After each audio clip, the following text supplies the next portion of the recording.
packed with people and no way out. An Oakland warehouse goes up in flames, claiming at least 36 lives. The fire was just getting too hot, and the smoke was just getting too bad, and I had to leave him there. The range of charges could be murder all the way to involuntary manslaughter. As investigators continue to scour the charred building, communities across Northern California came together tonight to mourn the incredible loss. What we really need is to band together and remember that no amount of negativity can break us. What we're learning about the victims, the past complaints about the building, and what life was like inside before this weekend's devastation. Good evening. I'm Sam Shane. And I'm Christina Janes. We have live team coverage of the deadly warehouse fire in Oakland, starting with Kate Kogarin, who has the latest on the investigation. From Chopper 5, we see the recovery effort from above.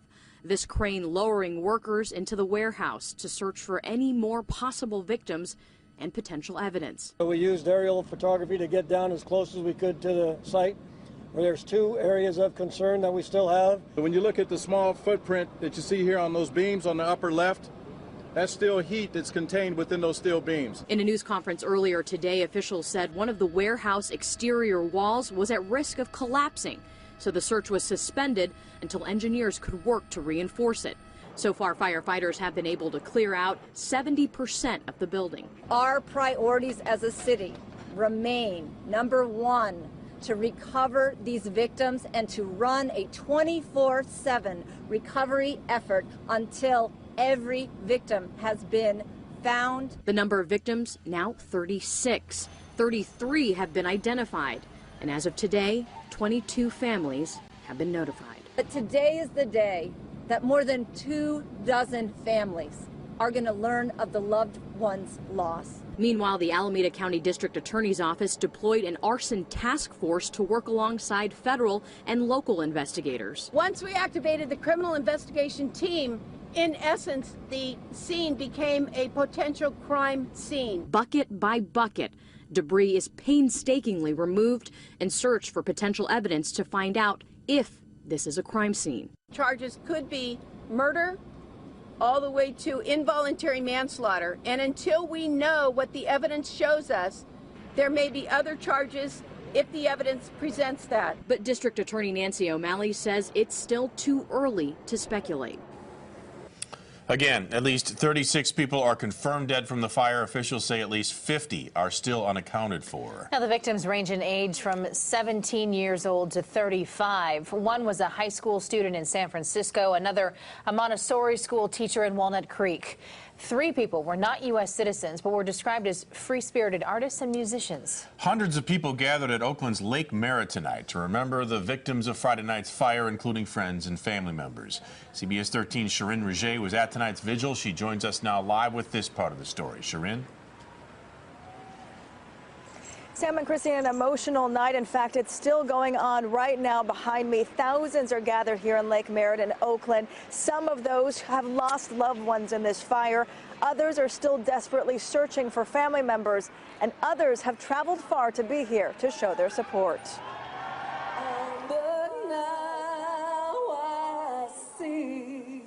Through music and song, members of the artist community in Oakland cried as they remembered. They're everything, and they're still with us, and if we keep making art and making music. The last 3 days have been agonizing for this city as they waited and watched as crews made their way through the burnt-out remains of what used to be a home for many of these artists. As musicians and artists, we're a bit of a dying breed out in the Bay Area just because it's so hard to make a living. For this family, the vigil was a time to come together and honor the lives lost. It really shows what Oakland is about, how we are a community that can come together to uplift and support others. It's just heartbreaking. Every time the number goes up from 9 victims to 20 to 30, it's just it literally hurts my heart.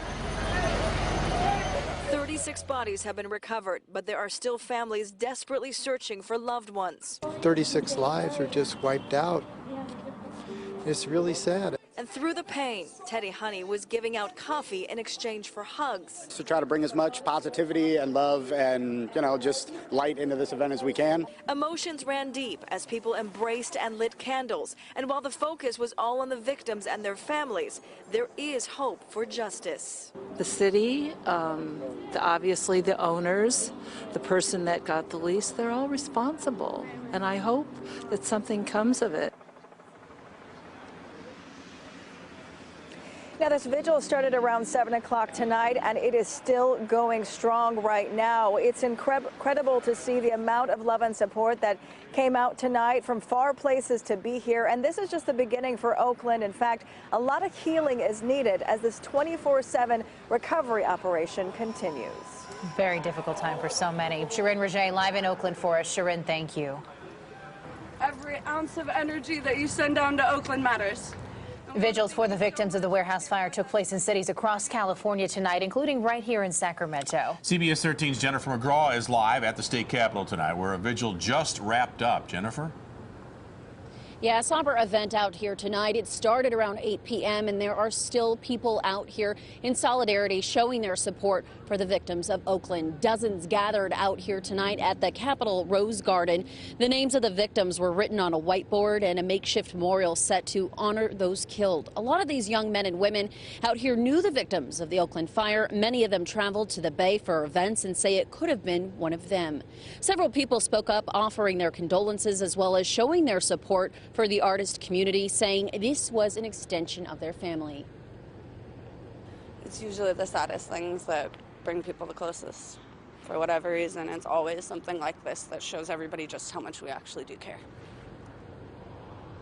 And while we were out here tonight, 3 more names added to that whiteboard, just more victims of that Oakland tragedy. Many of these people out here tell me that this is part of the artistic community and they're out here to show support and lend support and for those people out there in Oakland. All right, Jennifer, thank you so much. Live for us tonight in Sacramento. Now, no one knows